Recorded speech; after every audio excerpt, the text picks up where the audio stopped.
20 मई 2024 को है वैशाख सोमवार प्रदोष व्रत है और इसका बहुत ही बड़ा और विशेष महत्व होता है। इसीलिए दोस्तों आप लोगों को इस वैशाख सोम प्रदोष व्रत को अपने हाथ से बिल्कुल भी नहीं जाने देना चाहिए, क्योंकि इस बार की जो वैशाख प्रदोष व्रत पड़ रहा है यह सोमवार के दिन ही पड़ रहा है।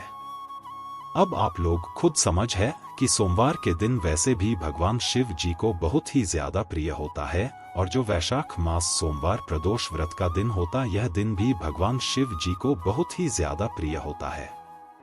और यह दोनों ही दिन एक ही दिन पड़ रहे हैं। मतलब इस बार की जो बड़ा सोमवार है वह भी विशेष रूप से वैशाख महीने के बड़े सोमवार के दिन ही पड़ रही है, क्योंकि 20 मई 2024 के दिन बढ़ रही है। इस मौके को आप लोगों को अपने हाथ से जाने नहीं देना चाहिए।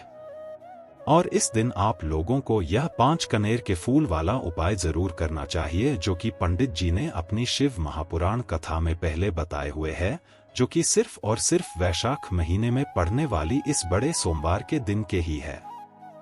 यह उपाय हम आपको वैशाख महीने के पड़ने वाले बड़े सोमवार के कुछ दिन पहले ही बता रहे हैं, ताकि आप लोग इन उपाय को अच्छे से सुन लो, समझ लो और इन उपाय को करो, और आप इन उपाय का फल भी जरूर ले लो। ठीक, तो चलिए दोस्तों सबसे पहले उपाय के बारे में बात करते हैं, जो कि आपको इस वैशाख महीने बड़े सोमवार के दिन करना है। तो चलिए दोस्तों जानते हैं आखिर इस उपाय को करना किसको है, किस समय करना है, कैसे करना है और उपाय को करने की विधि क्या है। तो सबसे पहली चीज दोस्तों यहाँ पर यह वाला जो उपाय है यह किसको करना है। तो देखो यह वाला जो उपाय है ये घर में सभी सदस्यों को करने की जरूरत नहीं है। घर में से अगर कोई एक बड़ा या मुख्य सदस्य भी इस उपाय को करेगा तो उसके परिवार की सारी मनोकामनाएं पूर्ण होंगी, या सुख तो उसके घर में सुख और शांति भी बनी रहेगी, और जो भी मनोकामना होगी महत्वपूर्ण होगी ही होगी। और अगर चाहे तो भाई घर परिवार में से सब अलग अलग भी अपने लिए यह वाला उपाय कर सकते हैं। तो चलिए अब बात करते हैं कि यह उपाय आपको क्या करना है। तो दोस्तों अपनी मनोकामना के लिए या अपने घर परिवार की मनोकामना के लिए, सुख और शांति के लिए, धन के लिए, जो भी आपकी मनोकामना हो उसके लिए आप लोग ये 5 कनेर के फूल वाला उपाय कर सकते हो। अब दोस्तों बात करते हैं इस उपाय को करने का समय कि आप लोग यहाँ पर जान लो कि इस उपाय को करने का जो समय है वह मुख्य रूप से सुबह का समय और शाम का समय भी आप चाहें तो इस उपाय को कर सकते हैं। आपको जब समय मिल जाए तब आप इस उपाय को करना। तो चलिए दोस्तों अब समझते हैं कि इस उपाय को करने का विधि है और उपाय की सामग्री क्या क्या चाहिए। तो सबसे पहले चीज दोस्तों हम आपके यहाँ पर बता दें कि इस उपाय का नाम है 5 कनेर के फूल वाला उपाय। तो दोस्तों आपको इस उपाय के लिए 5 कनेर के फूल जुगाड़ करना पड़ेगा। तो सबसे पहली चीज यहाँ पर आपको 9 कनेर के फूल लेने पड़ेंगे। जब आप फूल ले लिया तब आप इस उपाय को कीजिए।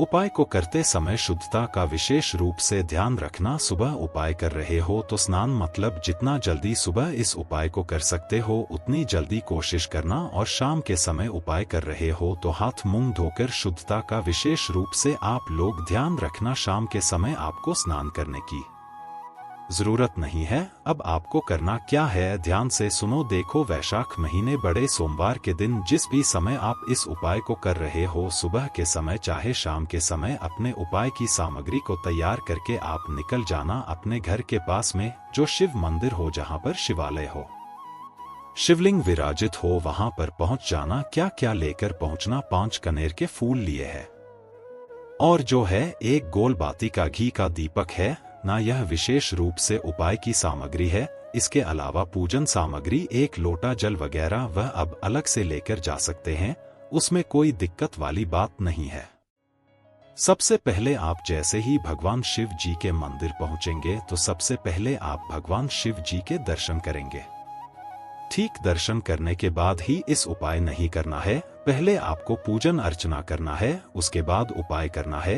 और इस उपाय के लिए आप 1 लोटा जल कम से कम लेकर जरूर जाना। चैत्र नवरात्रि में भी जल चढ़ाने का विशेष महत्व होता है। तो जैसे ही आपकी पूजन अर्चना हो जाए, पूजन अर्चना करने के बाद आप लोग शिवलिंग के पास में सामने या आसपास कहीं पर भी बैठ जाना और अपने उपाय की सामग्री को निकाल लेना। इसी तरीके से शाम के समय भी करना। शाम के समय सीधा उपाय मत करने लग जाना, पहले भगवान के दर्शन करना, उसके बाद में शिवलिंग के पास में बैठ जाना। और कोई अगर पूजन सामग्री को चढ़ाने के लिए लाए हुए हो तो पहले पूजन सामग्री कर लेना, चढ़ा देना, उसके बाद अपना उपाय करना शुरू करना, ठीक है।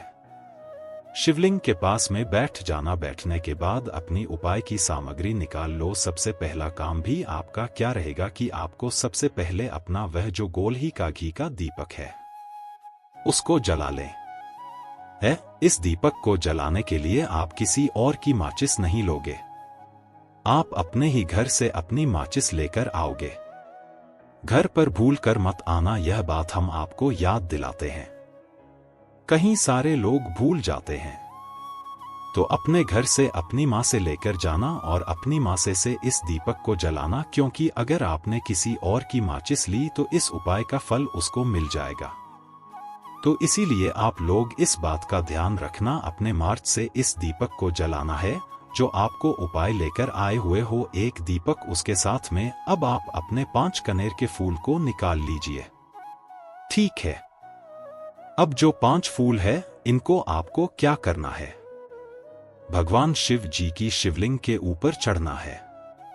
अब आप इन फूलों को एक एक करके भी चढ़ा सकते हो और एक साहब भी चढ़ा सकते हो। अगर एक एक करके अगर आप फूल चढ़ा तो ज्यादा बेहतर होगा, ठीक है। फूल खिला हुआ भाग आगे की तरफ रखना, इस बात का आप लोग थोड़ा बहुत ध्यान रख लेना है। तो 5 जो है वह हम एक एक करके भगवान शिव जी की शिवलिंग पर चढ़ाते जाएंगे। बाद में भले ही वो शिवलिंग से जलाधारी पर गिर जाए, पर हमें अपने हाथों से शिवलिंग पर ही चढ़ाना है। चढ़ने के बाद भले ही फिर वो नीचे गिर जाए, मतलब जलाधारी पर गिर जाए, कोई दिक्कत वाली बात नहीं है। अब जैसे ही आप लोग अपने 9 चढ़ा देते हो, उसके बाद पहले आप लोग अपना दीपक रखोगे, ठीक है। शिवलिंग के पास में चाहो तो आरती उतार सकते हो, अन्यथा बिना उतारे भी आप लोग शिवलिंग के पास में कहीं पर भी इस दीपक को रख सकते हो। ज्यादा पास में मत रखना, भगवान शिव जी को आंच ना लगे। उसके बाद भगवान से प्रार्थना करना, अपनी मनोकामना बोलना, जिस मनोकामना के लिए आप लोग यह वाला उपाय कर रहे हो। विशेष रूप से पहले दिन मनोकामना बोलना बहुत ज्यादा जरूरी है, ठीक है। मनोकामना बोलकर भगवान से प्रार्थना और विनती करके वहां से उठ जाना और सीधा अपने आ जाना। तो दोस्तों, यदि आप इस उपाय को सही तरीके से कर लेते हैं तो आपका वह परेशानी तुरंत खत्म हो जाएगा। तो यदि आप भी कोई मनोकामना हो तो आप इस उपाय को एक बार जरूर करना, और आप कोई परेशानी में हो, कोई संकट में हो तो भी इस उपाय को आप एक बार जरूर आजमाएगा। उठते हैं कि यह 5 कनेर के फूल वाला उपाय करना किसको है। तो देखिए, यहाँ पर सीधी सी बात है कि यह 5 कनेर के फूल वाला जो उपाय है यह किस लिए किया जा रहा है। यह मनोकामना को पूर्ण करने के लिए किया जा रहा है, या आपके जीवन में जो दुख और परेशानियां हैं उनको दूर करने के लिए किया जा रहा है, या आपका कोई बड़ा काम है जो कि नहीं हो पा रहा है, आप उसके इस उपाय को कर सकते हो। ना तो सीधी सी बात यह है कि आप अपनी किसी भी तरह की मनोकामना के लिए इस वाले उपाय को कर सकते हो। तो ये उपाय वह मानव कर सकता है जिससे मानव को अपनी किसी भी तरह की मनोकामना भगवान शिव जी से पूर्ण करवानी हो। और अगर कोई भी माताएं बहनें जो है अपने घर की सुख और शांति के लिए, घर में धन समृद्धि को बढ़ाने के लिए वाला उपाय करना चाहती है, तो घर की जो बड़ी माताएं बहनें होंगी इस 5 कनेर के फूल वाले उपाय को विशेष रूप से करें, क्योंकि माताएं बहनें घर की लक्ष्मी होती है। और जब घर की लक्ष्मी कोई विशेष उपाय करती है तो उसका फल ही बहुत जल्दी मिल जाता है और बहुत बड़ा होकर मिलता है। अन्यथा इस उपाय को कोई भी मानव कर सकता है, चाहे वह बड़ा हो, चाहे वो छोटा हो, चाहे वो बच्चा हो। जिस मानव को यह 5 कनेर के फूल वाला उपाय समझ आ गया, वह मानव इस 5 कनेर के फूल वाले को मंगलवार के अष्टमी के दिन जरूर करें, क्योंकि उसको इस उपाय को फल बहुत ही जल्दी मिल जाएगा। क्योंकि मंगलवार की अष्टमी के दिन भगवान शिव जी बहुत आसानी से प्रसन्न हो जाते हैं। तो आइए अब हम समझते हैं कि इस 5 कनेर के फूल वाले उपाय को आपको करना कैसे है और इस उपाय को करने का जो समय है वो क्या है। तो देखिए, इस मंगलवार की अष्टमी के दिन किए जाने वाले यह 5 कनेर के फूल वाला जो उपाय है, यह रूप से सुबह के समय होगा। आपको कोशिश यही करनी है कि सुबह के समय हम इस 5 कनेर के फूल वाले उपाय को कर लें। पर किसी कारणवश अगर आप सुबह इस उपाय को न कर पाओ, आपको कहीं काम से जाना हो या किसी और काम की वजह से आप उपाय को न कर पाओ, तो आपके पास फिर दूसरा मौका रहेगा। शाम के समय रहेगा, प्रदोष काल का रहेगा। अब भाई, प्रदोष काल का समय भी एक बहुत ही लोगों के मन में प्रश्न जाता है कि भाई यह समय होता कब है, कितने बजे से लेकर कितने बजे के बीच तक का यह समय होता है, ताकि हमें उपाय के लिए जो है करने का समय पता लग जाए। तो हम आपको बता दें, प्रदोष काल का जो एक समय होता है, शाम का समय, वह होता है शाम के 6000 बजे से लेकर शाम के 7 या 8 बजे के बीच का। इस समय के भी में आप उपाय को करेंगे तो आपको उस उपाय का जरूर फल मिलेगा।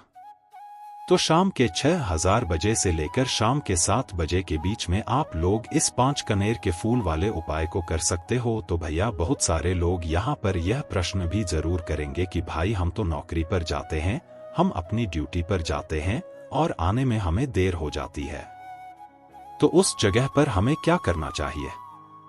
तो देखिए, उन लोगों को भी टेंशन लेने की जरूरत नहीं है।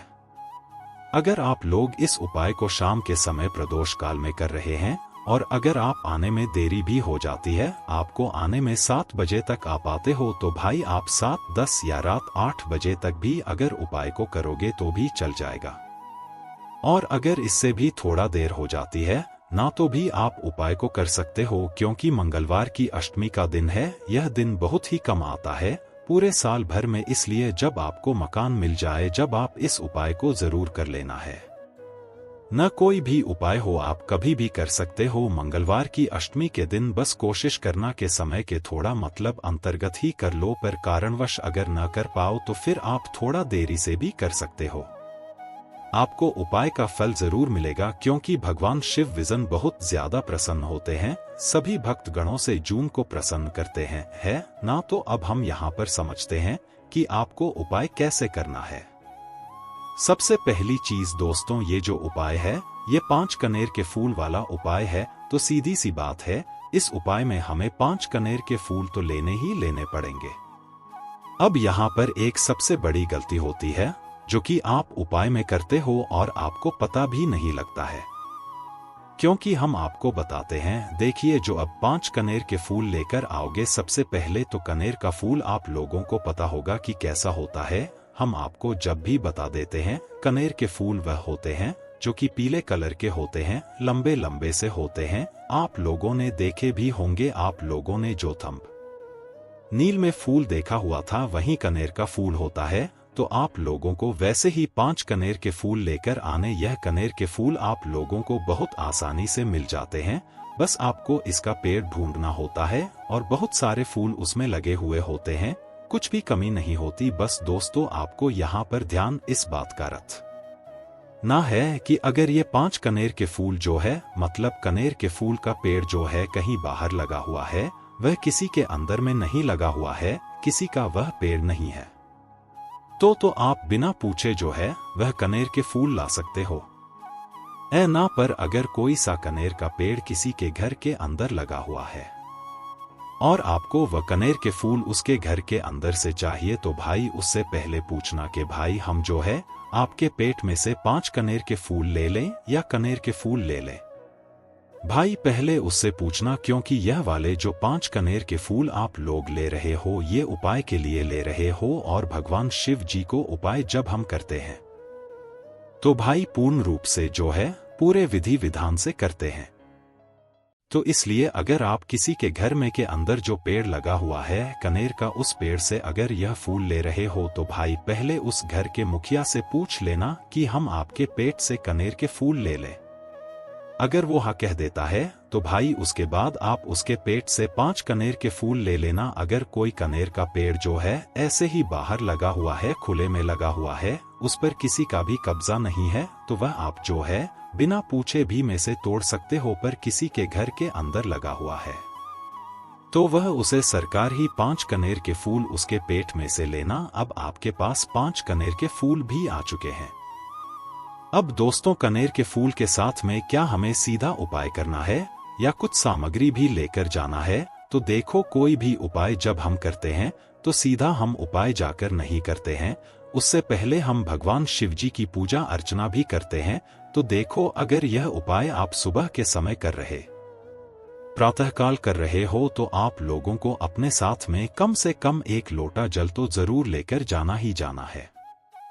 मंगलवार की अष्टमी का दिन रहेगा, वैसे ही माताएं बहनें अपनी पूजन सामग्री लेकर जाएंगी, तो उन लोगों के लिए कोई दिक्कत नहीं है जो प्रतिदिन शिव जी के मंदिर जाते हैं या मंगलवार के अष्टमी के दिन अपनी पूरी पूजन सामग्री लेकर जाएंगे। भाई वो वैसे के वैसे ही लेकर जाएं। यह बात उनके लिए है जो कुछ भी लेकर नहीं जाएंगे। भाई वो बस 1 लोटा जल तो जरूर लेकर जाएं। अगर वह इस उपाय को 5 कनेर के फूल वाले उपाय को कर रहे हैं, उसी के बाद में दोस्तों शाम के समय की बात करें तो भाई शाम के समय अगर आप लोग इस 5 कनेर के फूल वाले उपाय को कर रहे हो तो अपने साथ में गोल भारती का घी का दीपक जरूर लेकर जाना। जो घी का दीपक लोगे वह आटे का होना चाहिए। आटे का होने के साथ में उसके अंदर गोल बाध ही रखा आएगी। भूगोल ही आप अपने हाथों से बनाओगे ज्यादा बेहतर होगा। साथ ही में उस दीपक के अंदर जो मतलब चीज चलेगी डालेगी, शुद्ध देसी गाय का घी है ना, उसके अंदर शुद्ध देसी गाय का घी ही डालना, भैंस का डालना, मिलावटी बाजार का घी डालना। इस बात का भी आप लोग ध्यान रखना। अगर आपको उपाय का पूर्ण फल चाहिए तो भाई करना क्या है, देखो, सुबह अगर उपाय कर रहे हो ना, तो अगर 10, 11, 12 बजे तक भी उपाय करोगे तो भी कोई दिक्कत वाली बात नहीं है, कर सकते हो। मंगलवार के अष्टमी का दिन बार बार नहीं आता है। आपको पहुंचना है सबसे पहले तो अपने घर के पास में जो शिव मंदिर हो, शिवालय हो, जहां पर शिवलिंग विराजित हो, वहां पर आप लोगों को पहुंच जाना है। अब वहां पर पहुंचकर के सीधा हमें जाकर उपाय करने लग जाना है। नहीं, आपको पहले अपना शिव जी के मंदिर के अंदर प्रवेश करना है, भगवान शिव जी के दर्शन करना है। पहले आपको अपनी अपनी पूजन अर्चना करनी है। जैसे कि 1 लोटा जल जो लेकर गए हैं भाई, वो 1 लोटा जल दे चढ़ा दें। इसके अलावा जो भी पूजन सामग्री है आपकी, फूल, धतूरा, गुलाल, अबीर, गुलाल, जो भी चीजें हैं, चंदन वगैरह, उन सारी चीजों से आप पूजन अर्चना कर सकते हो। पर जो उपाय के 5 कनेर के फूल है वो आप अलग ही रखना, रोपाई के समय ही हमें निकालने हैं।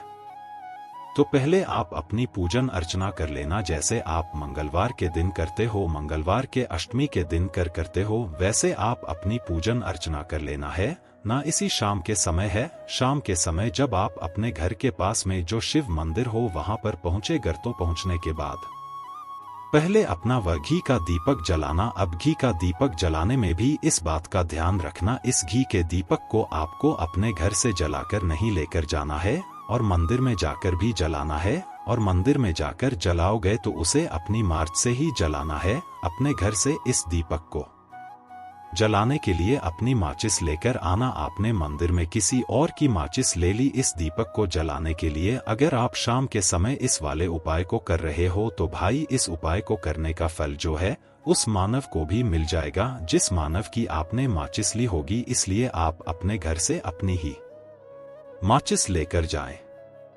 उसके बाद में दोस्तों आप लोगों को एक बात और ध्यान रखना है कि जब आप उस दीपक को जला दो, जलाने के बाद उस दीपक से आप चाहो तो आरती भी उतार सकते हो, अन्यथा कोई दिक्कत बात नहीं है। आप उस दीपक को भगवान शिव जी के इतने पास मत रखना कि भगवान शिव जी को आज लगी, थोड़ी दूरी बनाकर ही जो है आप उस दीपक को जो है भगवान शिव जी के शिवलिंग के पास में रखना, क्योंकि अभी हम जो है भगवान शिव जी को प्रसन्न करने वाले हैं।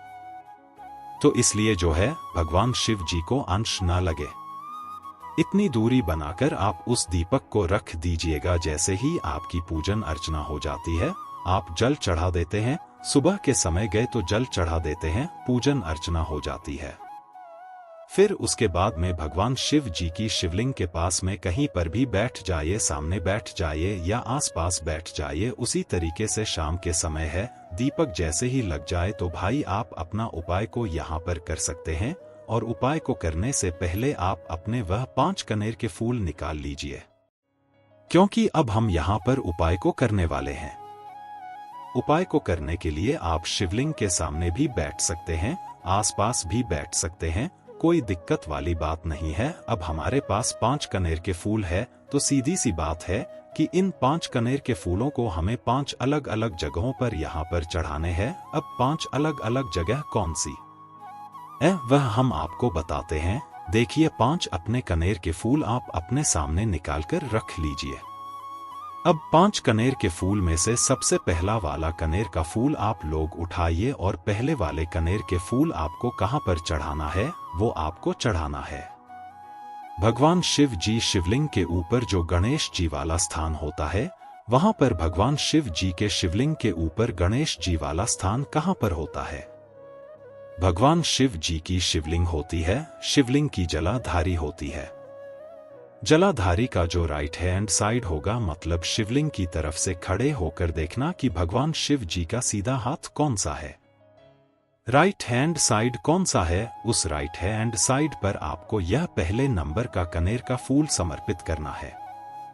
और जो फूल खिला हुआ होगा ना को शिवलिंग की तरफ करके ही आप लोग जो है इस पहले नंबर के फूल को भगवान गणेश जी वाले स्थान पर समर्पित करना, जलाधारी के राइट हैंड साइड पर। अब दोस्तों निकाल लेना अपना दूसरे नंबर का कनेर का फूल है। दूसरे नंबर के कनेर के फूल को आपको कहां पर समर्पित करना है या आपको समर्पित करना है? भगवान कार्तिक जी वाले स्थान पर। अब गणेश जी वाला स्थान राइट हैंड साइड पर होता है, तो कार्तिकेय वाला स्थान लेफ्ट हैंड साइड पर होता है, जलाधारी के ऊपर है। ना तो जलाधारी के ऊपर जो लेफ्ट हैंड साइड का जो हिस्सा है वहां पर कार्तिकेय जी के स्थान है। तो इस दूसरे नंबर के फोन को आप वहां मतलब वहां पर समर्पित कर देना और भगवान से प्रार्थना कर लेना। और फूल खिला हुआ भाग शिवलिंग की तरफ ही होना चाहिए। अब बात आती है तीसरे कनेर के फूल की। तो तीसरे कनेर के फूल को भी आपको लेना है और इस तीसरे फूल को आपको माता अशोक चंद्र जी वाले स्थान पर समर्पित करना है। अब ये माता अशोका चंद्र जी का स्थान कहां पर होता है दोस्तों? यह जो स्थान होता है यह जलाधारी के बिल्कुल बीचों बीच में होता है। आपने पहला फूल भगवान गणेश जी वाले स्थान पर चढ़ाया, दूसरा फूल कार्तिकी जी वाले स्थान पर चढ़ाया। अब यह तीसरा फूल जो है इन दोनों फूलों के बीचों बीच चढ़ेगा, मतलब जहां पर माता अशोक सुंदर जी का स्थान होता है, खिला हुआ भाग शिवा की तरफ करके ही जो है इस तीसरे नंबर के फूल को आप समर्पित कर देना माता चंडी वाले स्थान पर। अब बात आती है चौथे नंबर के फूल की। तो दोस्तों जो चौथे नंबर का फूल होगा यह आप लोगों को कहां पर समर्पित करना है? यह आप लोगों को समर्पित करना है भगवान शिवाजी की शिवलिंग के ऊपर जो एक पात्र टंगा हुआ होता है, जिससे बूंद बूंद करके जल टपकता है, जिसके अंदर शिव जी की 5 बेटियों का स्थान होता है, जाया, आवेश, हरा, शामली और देव। उस पात्र के अंदर जो है आप लोगों को क्या करना है, यह चौथे नंबर के फूल को समर्पित करना है। अगर किसी कारणवश आपका वह पात्र जो है शिवलिंग के ऊपर जो पात्र तंग होता है, जिससे बूंद बूंद करके जल टपकता है, वह पात्र उपस्थित न हो, तो भाग को क्या करना है कि शिव जी की 5 बेटियों का नाम लेकर जया, बेसहारा, शामली, बारी, धुंधली और देव का नाम लेकर जो है इस चौथे नंबर के फूल को आपको जलाधारी के ही करती शिवलिंग का जो करती भाग होता है, मतलब जलाधारी के ऊपर ही जो भाग होता है ना वहां पर समर्पित कर देना इस चौथे नंबर के फूल को है ना। उसके बाद में दोस्तों बात करते हैं आखिरी नंबर के 5वें नंबर के फूल को, जो कि आखिरी फूल हमारा। इस 5वें नंबर के फूल को आपको क्या करना है? अगर आपके मतलब जिस मंदिर में आप गए हो वहां पर अगर त्रिशूल लगा हुआ है, तो भाई त्रिशूल का एक मध्य भाग होगा जहां से वह त्रिशूल के तीनों भाग निकले हुए होंगे। तो आपको वो त्रिशूल का एक मध्य भाग देख लेना है। उस मध्य भाग पर आपको इस 5वें नंबर के कमल के फूल को छुआ है, स्पर्श कराना है। और स्पर्श कराने के बाद इस 5वें नंबर के फूल को आपको क्या करना है? भगवान शिवाजी की शिवलिंग के ऊपर समर्पित कर देना है। अब दोस्तों, अगर वह मतलब जो है त्रिशूल न भी हो आपके मंदिर में उपस्थित, तो आप सीधा सीधा यह जो 5वें का कनेर का फूल है या भगवान शिव जी की शिवलिंग के ऊपर समर्पित कर देना। बस ध्यान इस बात का रखना कि जो खिला हुआ भाग है फूल का को सामने की तरफ होना चाहिए, जलाधारी की तरफ होना चाहिए, और डंडी का जो भाग है वो शिवलिंग के पीछे की तरफ होना चाहिए।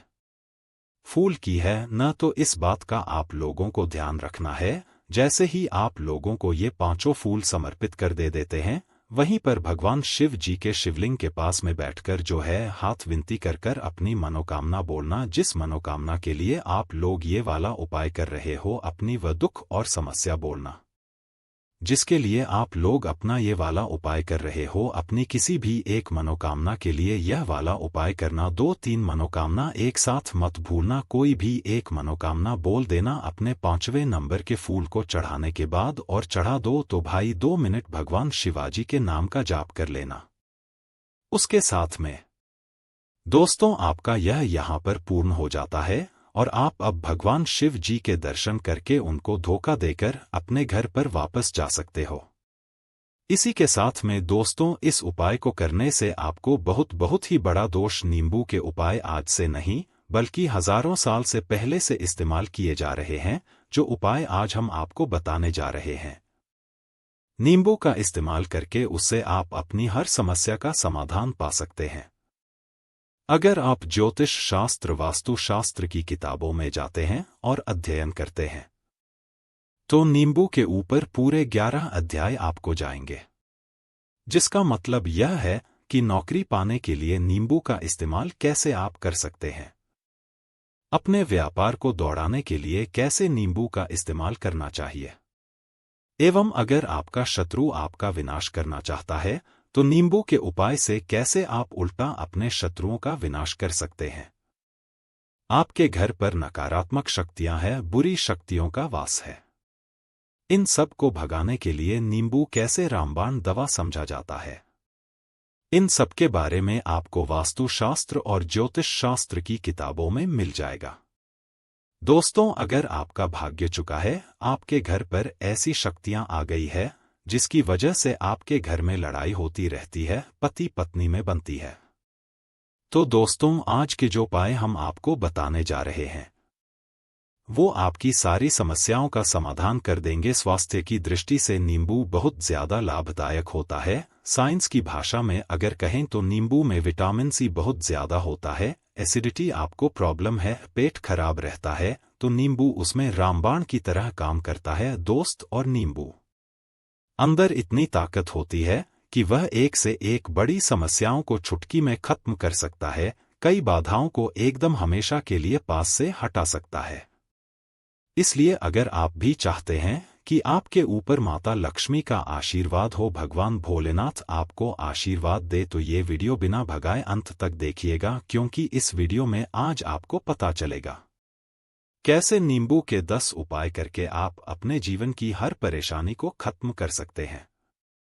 आपको हमें एक एक उपाय के बारे में बताने जा रहे हैं, इसलिए बहुत गंभीरता से वीडियो को देखिएगा। देखिए दोस्तों, कई लोग ऐसे होते हैं कि वीडियो देखते हैं, यकीन मानिए अगर आपने एक पॉइंट भी मिस कर दिया तो आप अपना ही नुकसान करेंगे, क्योंकि अधूरा ज्ञान हमेशा खतरनाक साबित हुआ है। इसलिए वीडियो को अंत तक जरूर देखिएगा। दोस्तों, सबसे पहले तो आप लोग कमेंट बॉक्स में आकर हर हर महादेव लिखते, क्योंकि अगर भगवान भोलेनाथ ने किसी को आशीर्वाद दे दिया तो उसका काल भी कुछ नहीं बिगाड़ सकता। और वीडियो लाइक करके तुरंत चैनल को सब्सक्राइब कर दे। दोस्तों, हर हर महादेव कमेंट बॉक्स में लिखना मत भूलिएगा। तो सबसे पहले आखिर कौन से वो 10 उपाय है जिसके लिए हमने यह बनाया है, तो बहुत ही ध्यान से सुनिएगा। तो पहला उपाय है बुरी नज़र से बचने के लिए। आप लोगों ने अक्सर देखा होगा, ट्रक जब चलता है, गाड़ियां जब चलती है, या छोटी दुकानें होती है या फिर बड़ी दुकानें होती है,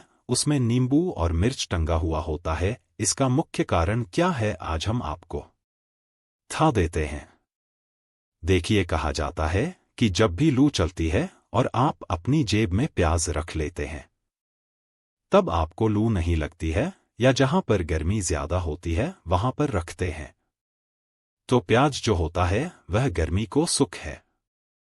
अगर आपका व्यापार अच्छा चल रहा है और कोई व्यक्ति आपकी दुकान पर नजर लगा देता है, आपके बिजनेस पर नजर लगा देता है, तो यकीन मानिए एक कहावत कही गई है कि नजर से तो हरा पेड़ भी सूख जाता है।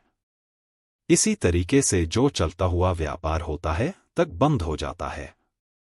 अगर किसी व्यक्ति ने आपके ऊपर नजर लगा दी है तो इसीलिए लोग क्या करते हैं कि अपनी दुकान में नींबू और मिर्च रखते हैं। इसका मुख्य कारण बताया गया है कि नींबू का खट्टा और मिर्ची का तीखापन जो होता है वह बुरी नजर वाले व्यक्ति की को भंग कर देता है, जिससे वह अधिक समय तक खुद को असरदार नहीं पाता है।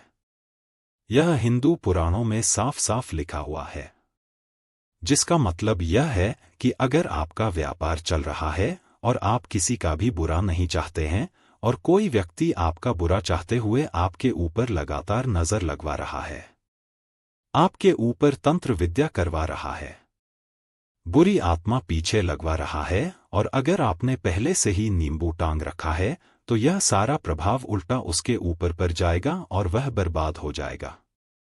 इसलिए अगर आप कोई भी करते हैं तो नींबू और मिर्च को टांग करके रखेगा। दूसरा इसका जो उपाय होता है वह वास्तु दोष को मिटाने के लिए होता है। वास्तु ज्ञान में अगर आप अध्ययन करते हैं तो उसमें एक चैप्टर है पूरे नींबू के ऊपर लिखा हुआ है, मतलब एक अध्याय पूरा चैप्टर लिखा हुआ है। वास्तु ज्ञान की अगर आप किताब लेकर है उसमें अध्याय नंबर 21 पर जाइए, वहां पर नींबू के बारे में साफ साफ लिखा हुआ है। जिस घर में भी नींबू का पेड़ होता है वहां पर नकारात्मक ऊर्जा कभी भी अपना सक्रिय नहीं कर है। नींबू के आसपास का वातावरण शुद्ध रहता है। नींबू घर के वातावरण को एकदम सकारात्मक शक्तियों से भर देता है। दोस्त, तो किसी व्यक्ति के घर पर अगर नकारात्मक शक्तियों का वास हो चुका है तो यकीन मानिए उसके घर कभी भी बरकत नहीं हो सकती है। उसके घर के लोग आपस में लड़ाई करते रहेंगे, धन के सहारे मार्ग बंद हो जाएंगे, घर के खर्चे बढ़ जाएंगे, कर्ज के माया जाल में फंसता चला जाएगा। परंतु अगर आपके घर पर नींबू का पेड़ है तो आपके घर में सिर्फ सकारात्मक शक्तियां आएंगी।